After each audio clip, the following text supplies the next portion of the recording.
Hello, everybody, and welcome back to Community FC, where we've got a Roundup review episode yet again, talking about all the games that happened over the weekend and the Monday, actually, for this week. So this is going to be game week 8 for all you FPL managers out there. I like to keep an eye on it because then we know what's going on. Nothing special from me, so let's gloss over that. So the first game, I'm going to be honest, I'm going to get this out of the way, right? I don't want to talk about it much more, so I'm going to have a rant first, and then I will get my guest involved. So let's introduce the guest now. So I've got with me Richard. Good afternoon. You all right? How's it going? Yeah, not too bad, thank you. How are you?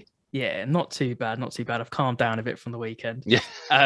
So speaking of that, let's just get straight in. Band-aid it. I'll talk first, and then you can, by all means, chip in after, as we're a neutral show. Fine with me. So I'm going to start off with the negatives because there was quite a lot. So first game we're going to talk about is Manchester United versus Leicester. Leicester won 4-2 at the King Power Stadium.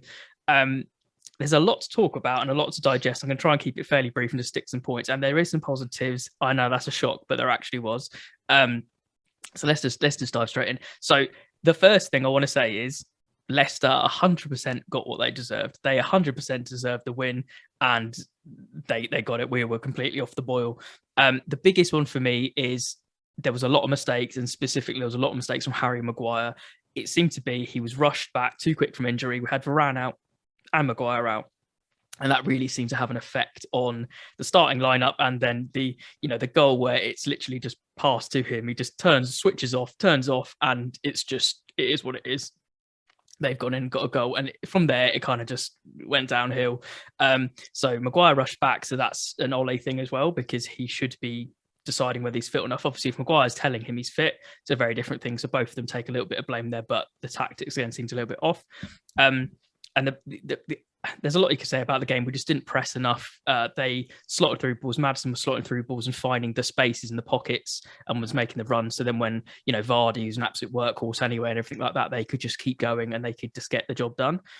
So defensive mistakes from us, but great pressing, and Leicester just looked on it. They had their foot on the gas and were just attacking. But the big thing that everybody's been talking about, obviously, all weekend is the Ole out has been literally for years now. It's been going on, but people really seem to get to a summit of Ole out this week, and some people were turning.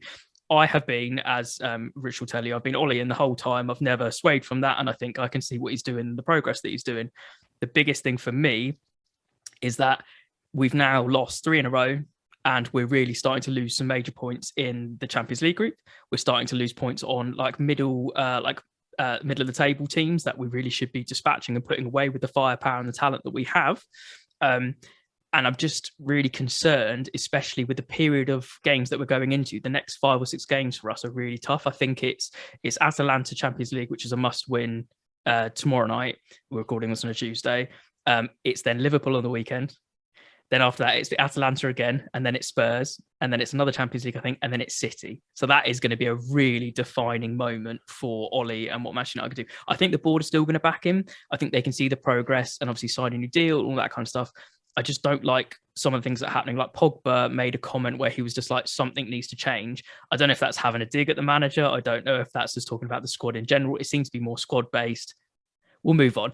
Again, I still think I'm just teetering on Ole in, but I think he really there needs to be a change now, a step up, or we're going to have to do a Chelsea. And as much as they didn't want to lose Frank Lampard, they got rid of him. And look what happens. They got Tuchel in and they won a Champions League. So he had the squad, he was bringing the attacking players and he did that, but he was doing it, and they changed the manager and they won something. So as much as I hate to say it, it might be time to change. I think the next few games are really gonna set that story. So I'll let you pipe in. I've talked about the negatives. I'll go. Our positives. I'll end it on that. But yeah, do you want to go? Yeah, I mean, obviously you've summed up the game quite nicely there. Leicester deserves to win. I think United seem to have a little bit of a complacency about them right now. For whatever reason, I don't know. I mean, good to see Rashford scoring. Good to see him getting on the score sheet after he's come back from his surgery. So you can never say that. But, again, another game that Ronaldo's gone missing a little bit, Is it going to be continued? There was question marks about his return to United. I believe in the first episode of Roundup Review, we did speak about whether he was going to be another, Henry back to Arsenal or Drogba back to Chelsea. We didn't think it would happen, but he has come off the boil a little bit. Is it Ole's fault? Well, that's for the dressing room to decide, I believe. Just interestingly, Aidan, if Ole was to go, have you got anyone in mind who you'd like to? I almost made an episode on the weekend over this because there's three kind of front runners, and I won't go too in depth in it unless I do something later on. I think there's three people who are clearly people that want to see. I think only one of them suits to play, and one of them's a bit unknown. So we've got, I think the options are out there in the manager's market at the moment. You've got Conte, but he's an easy one to get in, even though he said he wants to get in over summer, really, not in a January transfer period. Problem is, it goes against what the fans want. It goes against what the board want. He plays defensive football, and we want attacking football, and that's what our Manchester United's built on, and that's what the players and everybody want to do, and that's what the squad's kind of built for. So it's one of them. I think he'd do fantastic, and look what he did at Chelsea in the first season. Not many managers come in and win the Prem on their first time, so that's interesting. You've got Zidane, which is obviously we've got Pogba and the French connection link there and all that kind of stuff. Zidane has had two spells at Madrid, some of them successful, some of them not. He kind of did really well. He's a serial winner in finals, I'll tell you that much. So when Ole's gone missing a little bit and we've, bottled it in a semi or we've bottled it in a final and we should be winning, I think Zidane would be working with Ronaldo as he did at Madrid, and I think that would be winning. Again, I think it's unknown. I don't think he wants to come to the Prem necessarily. I think he wants to manage abroad, potentially like PSG if it doesn't work out of Poch or whatever would make perfect sense to me. For me, the one that I'd like to see, but again, it's another period of you'd have to let him work and see. It wouldn't be an instant transfer success. Is I'd really like to see Erik ten Hag from Ajax, because I think what he's done and getting Ajax to the semis of the Champions League and lots of stuff like that, he's done a really fantastic job. But he also plays exactly how we want to play. He plays attacking football, he plays on the break, and he plays either the kind of 4-2-1-2, or he plays the 4-3-3 and lots of formations that we tend to play. So I think that could be really a match made in heaven. But it depends whether he wants to leave Ajax, and then we'd have to pay for that. So it's an interesting one. But I think on your point, so I'll move quickly on to the positives that I had as well. You mentioned Rashford. That was one of my big positives as well. Like, we've got Marcus Rashford, which was, in all intents and purposes, a massive talisman for us as long as Bruno, the season last season and the season before that. So that's amazing. It's great to have him back. As you know, he's one of my favourite players. And I think it's a massive boost, that he's literally come off the bench and looks so clinical already. Great. And that the pass from Lindelof was great, which is amazing to see as well. Greenwood, again, moving on and on and on, scored an absolute screamer again, and he is really undroppable. And I think that also is where some of the squad disconnection comes as well. It's not Greenwood's fault that he's made himself undroppable, but Sancho was brought in to play on the right, and then he's been playing on the left, obviously, while Rashford's injured and Martial's not really playing there and stuff like that. But the best out of him is on the right, but he hasn't been playing on the right because Greenwood's been playing on the right, because you can't drop him because he's in such hot form. So that's another interesting one. And then the other positive would be De Gea again has been absolutely phenomenal. They would have scored. It generally should have been about 7-2 to Leicester if it wasn't for David De Gea. We'll get on to why I think he's the second best keeper in the Prem right now when we get to another game. But the only other thing I will quickly say on a negative point, and then you can round up with anything else you want to do, is, again, they teach it at every level of football. The easiest time that you concede a goal is when you've just scored and you think you got back into it. So Rashford, there's elation from United fans, there's elation from the United team, and instantly you're thinking 85 minutes or whatever it was, you're like, oh, we've actually got back into this. I was a bit like, watching the game, I was like, oh, here we go. No, I don't think we're going to get anything out of this. Happened. You're like a bit of like, oh yeah, we can do this. It's always, it never say die with United. You always think you might get the last one. And then instantly the kickoff killer, like, he's just done it, and they've absolutely just smashed it. And then since then, you just see the heads drop. The last 5 minutes plus stoppage time from us was literally outrageous. It was just heads have gone. That's what it is. I mean, that's all I've got to say. I want to move on. You can go on with it. We'll go. Yeah, I'll just quickly say it was good to see that Patson Daka get his first goal for Leicester. Young kid, I think, as well, isn't he? He's quite young. Yeah, not too young. Yeah. He when he came on as well, he played well. So I'm glad to see that he got a goal there. Yeah, it's clinical. Not something we've seen really from Leicester too much this season. Unsurprisingly, though, that Vestergaard and Bertrand weren't at the back. What does that, what does that You tell you? called it. Did you buy our best players or not? Yeah, I think again, so they've changed it as you said, and then they've had success on the back of those changes. So it'd be interesting to see whether Leicester can keep that form going and they keep that formation and personnel in for next week. So a very interesting one. I'm done with it. I want to move on. I'm hoping we're going to get a result in midweek. Quickly, actually, I will say I don't think Ronaldo. I don't think it is going to do it on Henry. I think I said at the first episode, I think he's going to carry on. He did go missing, but so did lots of players. So I think once the team's a bit more gelling, I think he'll be back. He's still banging them in for Portugal. So anyway, right, let's move on. I'm done with that. The next one I've got. There's actually a lot of goals scored in the Prem this week, and a lot of really goals, was, and no more than this match that we're going to talk about. So the next match we're going to talk about is the Liverpool-Watford game, which is obviously 5-0 Liverpool. So do you want to kick that one off and talk about anything you're doing? Yeah, so Watford played poor. It's the bottom line, but they also, in another weekend, they might well have gotten away with a 2-3-0 loss. They just came up against a really unstoppable Liverpool. I think Liverpool are on the top of their game. And in fact, any game where Bobby Firmino picks up a hat trick, you know that there's something going on there. Yeah, I mean, I'll cut across you really quick. I did put one of my notes is that the easiest hat trick you've ever seen in your life? It's basically 3 tap-ins. Like he hasn't really done much this season for them, and he's been, they've been changing formations, and that is literally just, oh thanks, oh thanks, oh thanks. I mean, it's interesting because I was talking to my boss James today. He's a Watford fan, and he was just saying that unfortunately they've lost a lot of experience last season. The likes of Nathaniel Chalobah, Troy Deeney, and a couple of others he mentioned. But they lost a lot of experience they didn't replace. So the team, they've got a few, uncut gems in there. Ismaili Sarr, for example. But defensively, I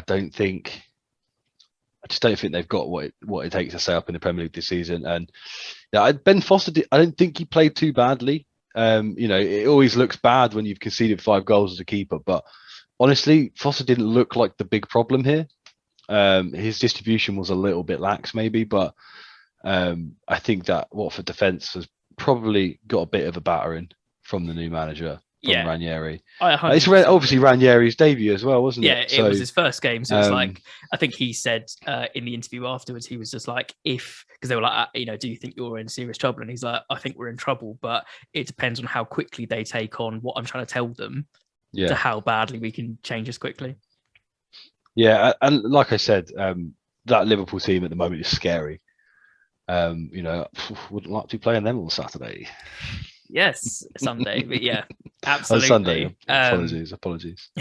I pretty much had the same as you. Yeah, I think Foster made some great saves actually. But I think it was, as I put here, I was just like, Firmino, easy tap-ins and makes everyone look good. They look very good. And there was 2 main things for that again. I think Mane again was picking up. He was a bit slow to start, and now he's picking up again. He played really, really well. And then his obviously strike partner or winger, but they basically are strikers the way they play. Salah scored another incredible goal. I honestly don't know which is better from last week or this week. They both could be goal of the season because literally glides past again Messi like, and then does the absolute sit down turn on the Watford defence and makes. He's outrageous. Salah is outrageous. If you haven't got him in your fantasy football team right now, what are you doing? Yeah, what are you doing? And he literally is like the best player in the Prem by now on form. Yeah. And that assist to Sane as well, like out of the boot, he makes it look effortless at the moment. And he's enjoying his football and he's having fun again. He's very important to them. But also, not only those two on fire for the attack, but I think we've mentioned it a few times in a negative way. But I think actually Van Dijk had a super solid game at the back. And that really shows. And that leadership and that solidarity at the back is showing again for Liverpool. Yeah, to be fair, he wasn't really tested. But yeah, it was a superb showing from Liverpool. And like I said, any other day if that Watford team had turned up, they might have lost 2-0, 3-0. Yeah, it wouldn't have been so harsh on them. But that Liverpool team at the moment, that on Saturday they were just playing. Ruthless. They were playing. Yeah, they were really ruthless. They were clinical, and they took Watford to the cleaners. So absolutely, and I think that's what we can say. Like again, fair play Liverpool. They're stepping up at the right time when they need to start getting those points and trying to extend, points at the top and fight with them. So it's an interesting one. The next one, again, another. I mean, we've got like every one is pretty much high scoring apart from 3 matches this weekend. The next one I'm going to move on to was a very big game for a lot of reasons. We're going to be talking about the Newcastle Spurs game, which Spurs won 3-2. There's so much we can talk about, and I literally think we could talk about it for an hour. But I mean, I've got a few things to put down here. Obviously, the first thing we'll talk about was the atmosphere, like the start of the game before it even kicked off. Obviously, it was the first game under the new regime, as they're calling it, of the takeover from Newcastle. So obviously there was, new owners in the crowd. There was a very much a buzz and an atmosphere around St. James's Park. I mean, there always is an atmosphere at St. James's Park, but even more so of people wanting that change and excited for that change. I think people got a bit too carried away, as you saw when the jubilations when Callum Wilson scored, and everyone's like, "This is it, we're changing." I think one thing I saw and everybody was forgetting, it's still the same team and it's still the same manager. So. As much as the change will be coming, it doesn't happen overnight just because you suddenly got an extra couple of zeros in your bank account. Yeah, absolutely. I mean, there's always there's always two certainties in life, really, isn't it? One is an Eric Dyer own goal, and the other one is a John Joe Shelvey red card. Absolutely. Yeah. I mean, like, I've also put this down, right?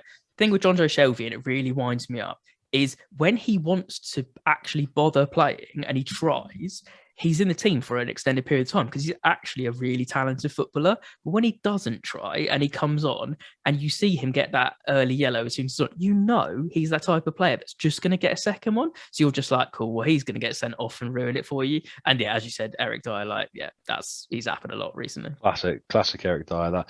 Yeah, I mean, it was a good goal. A good game, sorry, from the neutrals perspective.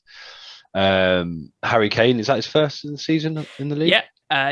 First in the Prem. And again, any younger listeners, I'm sure you get it drilled anyway if you're in a team, but put it in the back of the net and play to the whistle. He did it and you got a goal for it. If you hadn't, he would have been like, well, you didn't get it, but he tried, and that's his first Prem. It doesn't matter how you get the goal. Good finish, great finish. Yeah, great finish. I mean, Tottenham play well. They were in their wild berry kit, which was an interesting colour. The specific colour name, wild berry. Yeah, very interesting. But yeah, I mean, it was a very good game. Again, I think a few Newcastle fans may be getting a little bit carried away, thinking like they've already spent the money. Yeah. I mean, I think that team has got some serious problems. Realistically, they're probably going to need to spend 200 million to get themselves to a competitive point. And slowly over time, everyone thinking that they're going to buy Mbappe tomorrow is joking. Like, they're going to start getting people that are of a better level at clubs that aren't getting as much game time, and they're going to build the squad from there. And then eventually they'll start getting some heavy hitters. And I mean, speaking of change, before we get into the really big subject on this game, I feel really sorry for Steve Bruce, because as soon as John Joe Shelvey gets on off, the whole ground is screaming, Brucey out, is ringing around the stadium. And then he has to hear it all the time. He knows he's not staying, whether it's next couple of games, whether it's in January he's gone, or whether it's summer he's gone. He's going. That's an easy one. Everybody can see that. That's a sure thing at this point. But what I really hate is he's getting absolutely peppered like he normally does. That was not his fault that John Joe Shelvey got sent off, because other than that, it was 3-2. I know one of them was no goal, but it wasn't as far gone. And and Ndombele played really well, Kane played really well, but apart from that, it wasn't crazy showing from Spurs. But he then has to go to the interviews afterwards and answer repeatedly, when are you going to be sacked? Are you going to be sacked? And all this kind of stuff. And he literally is standing there very admirably being like, I'm giving 110% until I'm told otherwise. I've got communication open the board. Until I'm told otherwise, I'm here and I'm doing my job. And that takes something to say that and to stick all that out. It's one of the worst parts of football for me.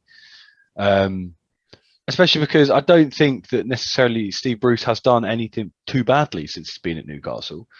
I think he's dealt with he's played with the cards that he's been dealt. He hasn't got a particularly good team. He's got a few stars in there. You've got some Maximan, whatever, and wasted some money on the likes of Joelinton. But realistically, they've got some decent players, but the team as a whole is not a great side. I do feel a bit sorry for Steve Bruce, and honestly, as a fan of a team that doesn't have a massive cash injection coming, I'm not huge fan of the takeover. Mhm. I think it signals the wrong thing to football. Well, I think it's funny that my team and lots of the other top 6 teams have all launched complaints against that, even though they're much better off than a lot of other teams in the league. Well, but I saw the stats of how how rich each team's owner was, and I mean Newcastle. Oh yeah, it's is by far it's ridiculous, but it's not Yeah, one yeah. I owner. mean, That's the problem. well, yeah, this is it, isn't it? But the fact that there's that much money involved, Yeah. Obviously they're going to grease a few palms somewhere along. Look what's happened with City. A few little bribes here, a few bits here. Yeah, we'll take a fine here because we can pay a fine. And have 50 lawyers to sort it out. Exactly. It's obviously they're going to be pulling some shady stuff. Financial fair play, it can't be that fair, can it? I mean, and the fact the financial fair play has technically worked in their favour, because Brucey didn't get much to play with in terms of transfers and stuff like that, and because Mike Ashley skimped so hard, they now have the ability, because they were so low, to spend a lot, which also is crazy in a sense. But yeah, it's mad. I just think that this is probably the start to a very slippery slope. I mean, we arguably been sliding down this slope for a long time already. I think the only way we can salvage football is salary caps. Yeah, and I agree with you. We've talked about that for a long time, and I even said on an episode which will be coming out for my club, when we talked to a certain team, how I respected their salary cap, and now that's changed as well, but it needs to be improved, and we've talked about that at length. And I think, yeah, I know I can't really talk too much because I'm from a team that has a lot of money as well, but it's nothing compared to that. And there is some comparisons to Super League and what's happening here and all sorts. But again, we can probably chat about a whole episode about that. So I'm going to move on to the thing which takes precedent over everything and takes precedent over football and everything else that happened, which was obviously there was some scenes that we don't like to see at football matches, but it was dealt with incredibly well. So actually, even though Eric Dyer scored an own goal, you and Regulon at the back did an amazing job by notifying the ref of what was going on behind the scenes. For anybody that doesn't know, there was a medical issue at the ground for one of the fans, and they signaled to the ref. They got it stopped, and then they got the defibrillator straight onto the pitch and over. And luckily, actually, there was a doctor. I think I put his name down here, just it deserves it.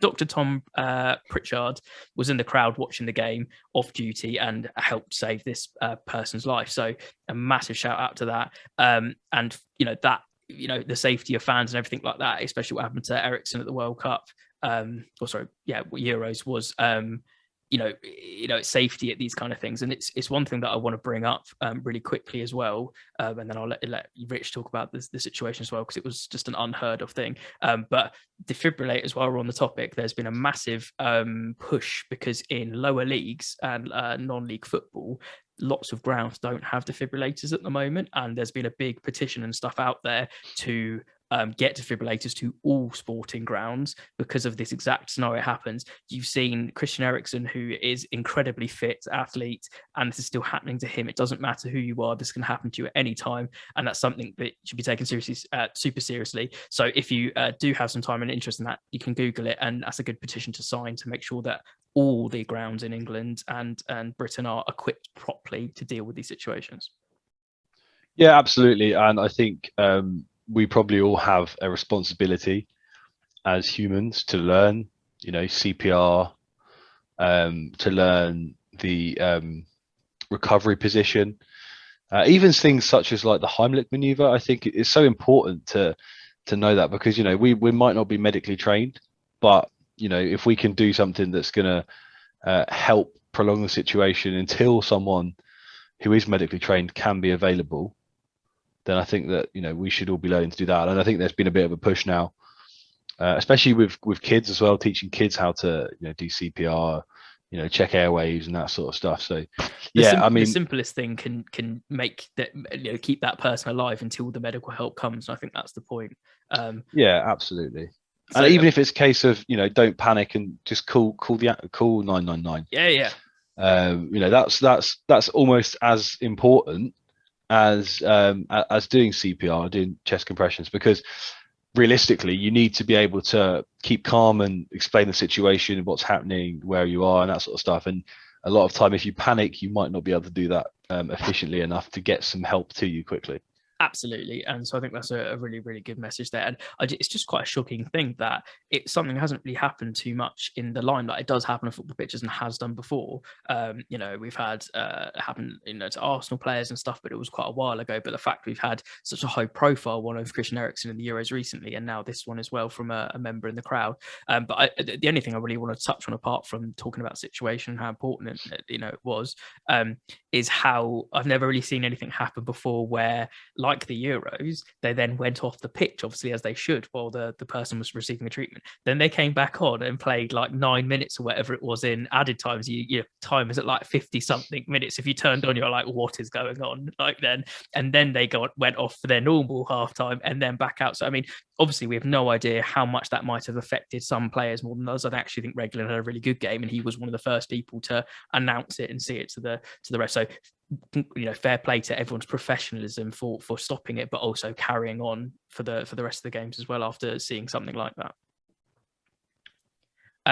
But yeah, so that was the Spurs game, and that is the kind of most important piece of football news we'll talk about this week. Because at the end of the day, as much as we love our teams and results and we're passionate and stuff, football comes second to the health of people and stuff like that. So the next game, exactly the same scoreline, was the Wolves Villa game, which was also 3-2. I mean, do you want to start here or?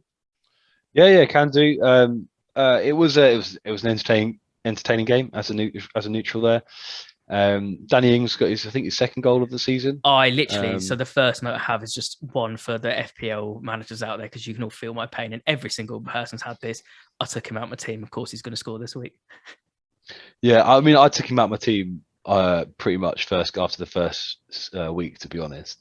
But that was probably because I was a little bit upset as a Saints fan. So we'll gloss over that. But yeah, I mean, Wolves, they've got a bit of a revival going on at the moment, haven't they? Really, they've strung some wins together.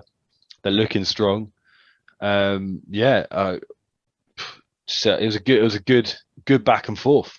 Yeah, a good back and forth. And I think the kind of things I put down were John McGuinn again is in really good form, from Scotland and for Villa. He's been really good this season. He can hit a whip of a ball. Like he takes some quality shots. So he obviously picking up from his international form as well and scored. And then really it's kind of a tale of two halves here, two teams here, where Wolves really pressured in the last 15 minutes and got what they deserved. They kept attacking, but also Villa dropping a 2-0 lead and conceding 3 set pieces is pretty shocking. Yeah, I mean, what is it? Yeah, it was 15 minutes, wasn't it? 15 minutes. Yeah, they conceded. They dropped a 2-0 lead. I mean, 2-0 is an awful scoreline to defend, I think, anyway. But as soon as that tempo switched, I think it was all Wolves. Was it Roman Saiss, wasn't it? He's got the first one for them. Yeah. And then Connor Cody and Ruben Neves, I think. Yeah. And I just, it's that exactly that. It's the mentality of you're winning 2-0 and then you literally switch off for 15, 20 minutes. You think when that first one goes in and it's 2-1, you start going, boys, let's buck our ideas up. But no. But at that point, the momentum's just switched. And your head Wolves goes. Then. Head go, momentum switched. I mean, football is as much a mental game as it is a physical game. Absolutely. And I mean, I'm not going to spend too much time because I'm actually going to segue into the next game because it was exactly the same, in my opinion, for someone doing the same thing. So the next game I want to talk about is the Monday night fixture, which was Arsenal Palace.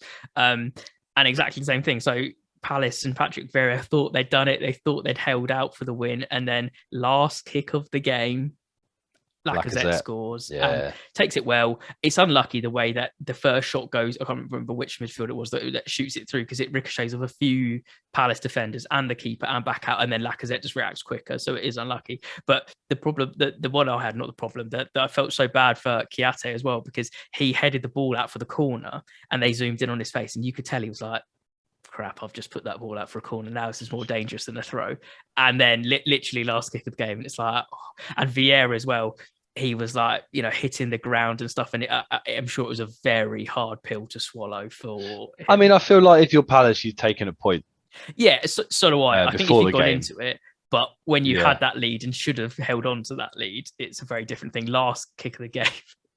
Yeah, they were without Zaha, weren't they, Palace? Yeah, Zaha didn't play. But Eduardo was stepping up again. or Edouard, sorry, from Yeah, it's the good. Celtic It's guy. very good. Yeah, he's been on form again and scored a good goal. And I think there was mistakes from everyone again. It was very much which defense is going to leak and stuff. And they were well taken goals, but yeah, last kick of the game is a tough Always one hurts. to take. Always hurts. So we'll see. And we'll again, you and me are still very much verdict out on Vieira, so that might have done something to knock into that, but we will see. I don't think it's too much more. So move on to the next one. So the next one I've got down here actually is the Brentford Chelsea game, which there was one more game which had more goals in. That I wanted to bring this one up for quite a few reasons. And I think we said it before, and I will say it again even after this game. Wow, still impressed by Brentford. No matter what happens, they keep. Oh, they are a solid team. They are a really solid They're team. doing a Sheffield, aren't they? That season they got 7th. Yeah, I think so. I think you might see them start to struggle after Christmas. Yeah, no, I agree. And I definitely think that next season will be different as well. But I think they are those new boys that come up. No one quite knows how to play against them just yet. And they cause a lot of problems. And they're very compact and good at defending and hitting on the break. And obviously they've got some fantastic players at the top there. Yeah. To really hit people on the break there. So yeah, I mean, absolutely very impressive. And their manager was saying, which is 100% true. He's not just chatting for the interviewees afterwards or anything like that. Brentford were all over them for 20 minutes at the end. That last 20 minutes could have been anything. Yeah. So he was like, we battered them for 20 minutes at the end and maybe should have got something. But also he was like, we've kept Chelsea to just scoring 1 goal as well. So he, from both ends, I think he was a very happy manager for keeping them quiet. I think you'd be very happy to, Champions League winners, you'd be very happy to get promoted and only lose 1-0. Absolutely. And actually, I've put this down for the reason why. I think I mentioned it earlier that I was going to talk about the first best keeper in the Premier League. And Mendy is on outrageous form right now. And he did 2 incredible saves, which actually saved them the points, because otherwise Brentford were nicking a goal or 2. And he's just on top of his form. Yeah, Mendy's an outrageous keeper. Absolutely outrageous keeper. And yeah, he definitely kept the 3 points in Chelsea's bag. Like when it's coming off your face and when it's coming off, it's just getting anything on it. And actually, there's an interesting story which broke. I don't know if you saw this actually, that Chelsea had the chance. They were offered to sign Donnarumma on a free before he went to PSG. And they said no because they believed in Mendy, when obviously he was a little bit shaky, obviously better than Kepa, but like, I'm not sure that, they were like, Mendy's been up and down, but they were like, no, we're going to stick with him. And wow, that's paid off. Even Rudiger tweeted something else like, why isn't Mendy in for the Ballon d'Or? Yeah. To be fair, he hasn't been given the plaudits he probably deserves. I think this could be his breakout season, though, to be honest. Yeah, I do. And so that is, outrageous, and he's keeping them in it, and he's been as big a player at one end as Lukaku, someone is at them for the other end. And the only other thing I kind of put down was, again, I like to keep on form watch, as we call it, or anything like that, is that Ben Chilwell again scored, so that's now 3 and 3 for him, and 1 in the international break and then back on. So he kind of was dropped for ages from Tuchel's squad and now has all of a sudden come back into it, so you might be seeing a bit of a Chilwell revival. So that's an interesting one. But yeah, well done, Brentford. I'm excited to see you keep playing every week. It's so fun to see a David and Goliath story, and you are absolutely doing your club proud and coming out swinging every time. Next game, which is quite far down, actually, to talk about most of the time. I've got the City-Burnley game here down, which was 2-0 to City. I didn't have a huge amount to talk about this one. Yeah, I think if I'm honest with you, it's business as usual. You'd expect City to win. I'm a little bit surprised they didn't score more than 2 against Burnley. But yeah, it was a business as usual kind of performance from City. I don't really have many points to bring up against. Yeah, De Bruyne scored again. So good goal. Yeah, he took it. Nice whipped goal. Yeah, exactly. His quality all the time. So what do you expect? Pep Roulette again. So Ruben Diaz didn't play, and a few others. So he was resting them. So again, FPL managers, including me, didn't suffer with that one.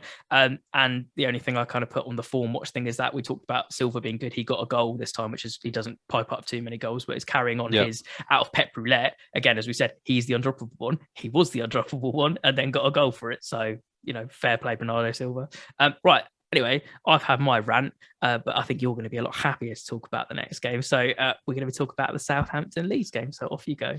Finally, I can sit on this podcast and I can be happy that we've won and we got our 3 points. So I was at the game, and I've been told to give a shout out to my brother Tom, because he provided me with the ticket. So thank you very much, Tom, for the ticket. Yeah, first 3 points of the season. At a tricky Leeds, and probably a really good time to play them. They're arguably three best players weren't available in Bamford, Rafinha, and Calvin Phillips. So the bottom line is, I think that's the best I've seen Southampton play this season. Leeds didn't have a shot on target. We smothered them. We nullified them. And actually, interesting fact, we are the first team to outrun a Marco Bielsa team. And that is hard to do, because fitness is the top of his agenda and everything else is after. Yeah, exactly. And we were without Prowsey due to suspension. Adam Armstrong dropped to the bench. Shay Adams injured on international duty. So, start with Armando Broja, who we've got on loan from Chelsea. And to be honest, he's been on fire for the Albanian national team. Scored for them in the last international break. Came on, scored his first goal for the Saints. And the first Premier League goal for the Saints. And you love to see it. He took the goal really, really well. Nathan Redmond, I've been a massive critic of Redmond. As well, as much as I've given him stick, he actually played phenomenal. That was one of my points I was going to bring up. He deserves some due this week, because actually he was all over it, and actually he set up that goal, and he should have received that last attempt as well. He should have received it back for a goal as well. But yeah, he played phenomenally well.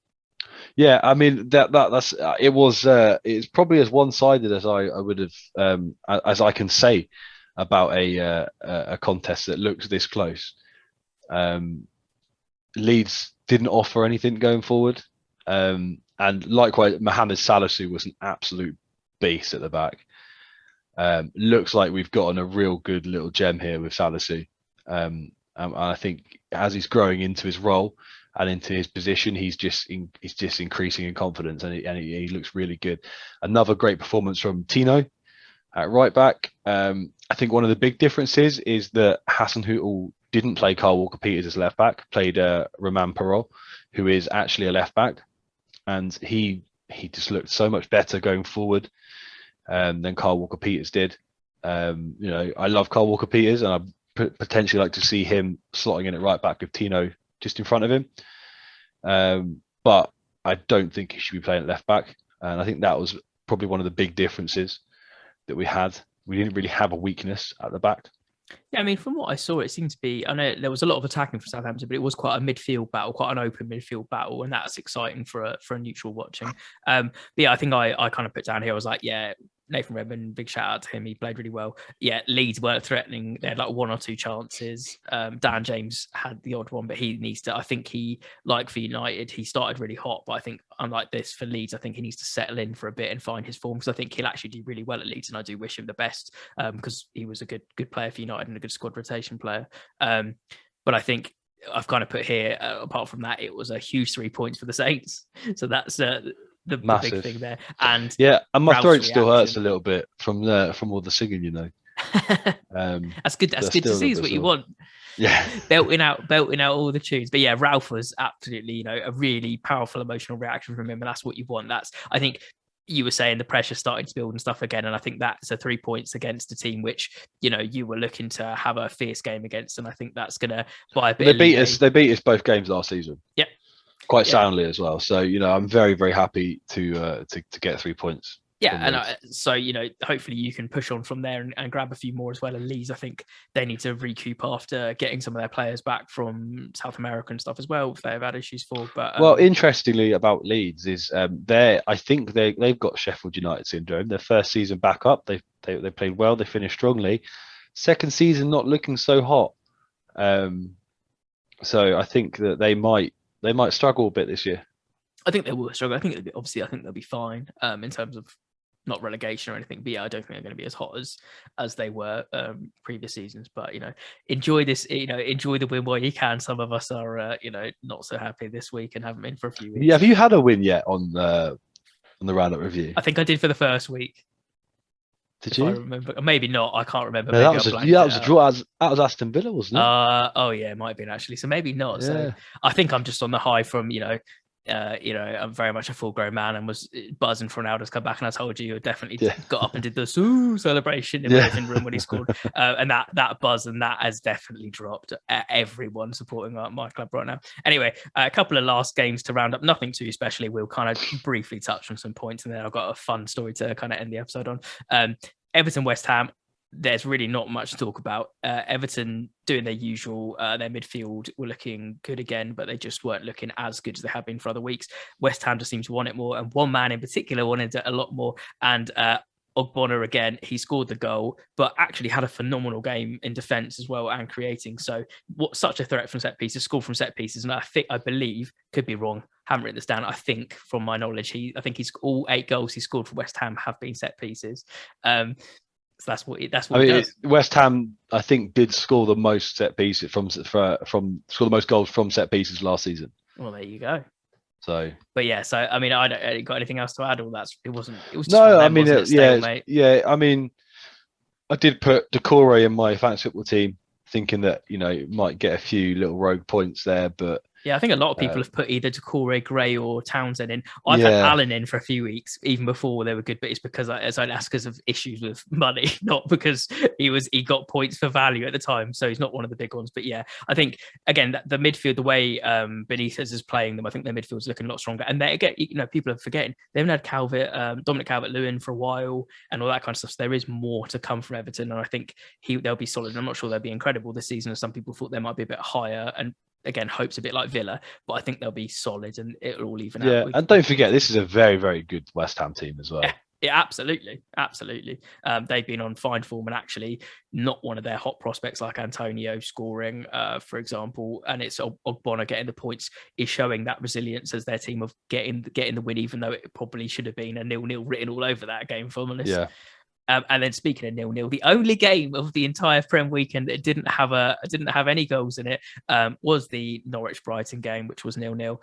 Again, I've got some really, really minor points down, but it basically was, Brighton last week had the chance to go top of the Prem, and now they've dropped points to Norwich, who've got 2 points in the Prem, and no disrespect to Norwich, but are looking very weak and aren't kicking on at all. So I think Graham Potter and his side will see that as massive 3 points dropped. Both teams had good chances, and actually Norwich had a chance where it was literally the open goal and he went for it. I can't remember which player it was. He went for it and it just wasn't enough power on it. And, the commentators were saying, I was saying exactly the same thing, and so was their manager. If that doesn't sum up our season right now, I don't know what does. Yeah, I mean, you're right. Brighton will see that as points dropped. Norwich will see that as points gained. Not the most fun game. Certainly wasn't one I was particularly looking forward to watching on Match Today. But Norwich will be happy to take a point there, because it doesn't. Every point is going to matter to them, I think, by the end of the season. So picking up a point at Brighton is not a bad thing for them. Not this season anyway. I think Graham Potter will be a little bit unhappy. Yeah, I do. To have not taken the 3 points away in what should have been really an easy 3 points at Brighton. Yeah, it really should have been, and they'll be happy from it. So we'll see. I mean, I still, for me, not that I've done a position ranking this year, but I'd probably put Norwich dead bottom to go straight back down again. I think most people would, and their form would show that as well. So anyway, we'll move on from the Prem. So that was game week 8, and a lot of goals this week. So that is probably the highest scoring week we've had in the Prem so far. So that's always exciting to watch. And then I've just got one little funny thing before we kind of end. So I think I mentioned to you, you actually have seen this before, but I'll mention to anyone on the pod. Basically, there was we talked about a funny story last time, and that the guy from was it Ipswich nicked the ball and playing the pantomime villain. This is something pretty unheard of. And I, at one point in my career, decided to step down to a lower team and got battered quite heavily some weeks. But we ain't talking anywhere near the levels of the story I'm about to bring up. So Peterborough Rangers Football Club beat Sawtry Reserves 40-0. 40, that is not a mistake, 40-0. They are from the 16th tier of English football, which is the Peterborough District and Football League. The funniest thing that I wanted to bring this up to you was, because one, that's a crazy news story anyway, but two, people on Twitter, as we know, we've talked about them before, but they're having a bit of bant, but it was quite funny. But they were like, we don't believe you. So I don't know if you saw this. They were like, we don't believe you. Who are the goal scorers? So they commented in the thread underneath and put down some of the goal scorers. Some of you, if you play for Peterborough Rangers, you're going to get a shout out right now because, we've got my man, Dwayne Rankin, who scored 13 goals. We've got, Thiago Diaz, who scored 11. Chris Brown, not the Chris Brown that scored 7. Cameron Guest 6. Daniel Nito 1. Carlos Jallo, sorry, I've probably butchered your name there. It's probably Dallo 1, and Morgan Bartle 1 as well. But then they took it even further, this person on Twitter, and they were like, we don't believe you. Give us the goal times. And then I just don't think the admin replied to that. He's like, I ain't got all week to to list all the times down. But I mean, 40-0 is an absolute drubbing. Apparently, they went out with the mentality of we need to get our goal difference up. Well, they've certainly bloody done that, haven't they? I mean, outrageous. But I'm not one for people giving up and stuff. But if you're a reserve team and you're doing this, and it's 16th tier, I'm assuming there's not too many people that have turned up to that game to watch. After I don't even know what score, 20-0. Are you just saying, all right, lads, I'm calling it quits there? Like, is it like FIFA? If you quit, it's an automatic 3-0 loss. Yeah, I mean, but like you take it, you just go, okay, we forfeited at 20-0, and they just put 20-0 on the score sheet. But 40-0 is out. Like, I know sometimes, even in Premier League, we get to like 9-0, 10-0, whatever. Like, I think the record's 10. All right, mate, chill out. Yeah, I wasn't going to say it's 9-0, mate. Is it 9-0? Yeah, it is 9-0. Oh, it might be a cup. I think there's one more, which is like, I think it might be actually Ipswich Town. They have like 11-1 or something in it, whatever it is. But yeah, 40-0, 4-0 is just unheard of. So that was a news story doing the rounds, especially in non-league clubs. I saw Spencer Ryan from #United was tweeting it, and he was like, yes, this was a normal football game, not a FIFA game or something like that. So that is brilliant. But I mean, that's really all I've got. Have you got anything else to talk about this week? No, other than the news that England will have to play a behind closed doors friendly. Of course, yeah, let's quickly touch on that. So obviously there was issues at the Hungary game, which I also saw. I was reading close into the article, and I don't quite understand how this happens because I'm sure he was in a VIP section. I don't know if you saw this about Harry Maguire's dad. No. Or cousin. I swear it's his dad. Could be wrong. Could be his cousin. Someone related to Harry Maguire apparently got 2 broken ribs or fractured ribs in the. From this, he was apparently trampled and people were on top of him. So I don't know if that was a separate incident to the stands that you saw, the marshals and security helping them out. But yeah, I was just like, again, it shouldn't happen. We don't know, like, that it's a pretty iffy on why it's happening. But I do want to say that's twice now at Wembley in the recent times that we've had issues. So maybe. I don't want England to be playing behind the closed door matches, but if Wembley need to step up their security or have a look at their, personnel or the systems they got in place, maybe they do. I mean, certainly, I think we lay the fault here at some of the England fans, the hooligans, really, because this was because of them breaking into Wembley before the cup final. So, arguably, like, why did you need to bother doing that? Why did you do that? At what point do you think you're going to get away with that? And it's not like the stewards are going to be like, "Oh, you're here now. You might as well stay." It's not how it works. I understand it was a final and everyone's happy, and you've got a few beers in. You're going to be, a bit stupid, but no need for it. And as we said, like with all these other things we've mentioned on the podcast, which we won't go into this week, it's about stamping this stuff out and football hooliganism, or being an ultra in the sense of being there for violence and stuff like that. I have no problem being an ultra if you're there to be, in the singing section and be singing your heart out and all that kind of stuff and giving it to away fans in a semi-respectful way, not being offensive on purpose kind of thing. But yeah, there's absolutely no need for that. And it's a shame that we are having to then suffer the consequences, and people that potentially had tickets for that and stuff are going to suffer the consequences of not going to that game. So yeah, it's one of them. Let's stamp it out. And actually, I've just thought one more thing that we'll quickly say before the end of the episode. Which is, I believe it's this Friday. If I've got the date wrong, again, my bad. I think it's this Friday, which is wearing red because the Premier League is showing a red card to racism is the subject. The day that is going on this week. So that's an important one. But again, I think we've kind of touched on everything that's happened in the Prem, but I think the message from this week is more about the it's more about what happens at the Spurs game. So, football second, safety of people, and the health and well-being of your fellow fans and fellow supporters in the pitch is definitely the key thing there. But if you haven't got anything else, I think that's thank you very much. I've enjoyed this week. It was a high-scoring one, maybe not so good for me to have to talk about that first game, but hey ho, it's done now and it's out of the way. I don't have to worry.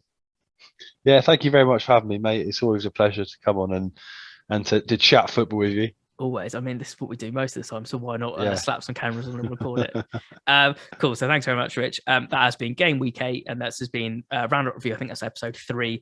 If you have enjoyed some of this content and want to see more, don't forget to hit that like button, subscribe, hit the notification bell so you get notified every time we go live. So that's a reminder if you forget about any episodes and stuff. Give us some comments down below if you want to talk about anything we've discussed today. And if not, we'll be back next week. So stay safe, everyone. Have fun. Enjoy your Champions League matches or any midweek matches you might be watching. And we'll be back with a Roundup Review next week. Thanks very much for watching. See you later. Cheers.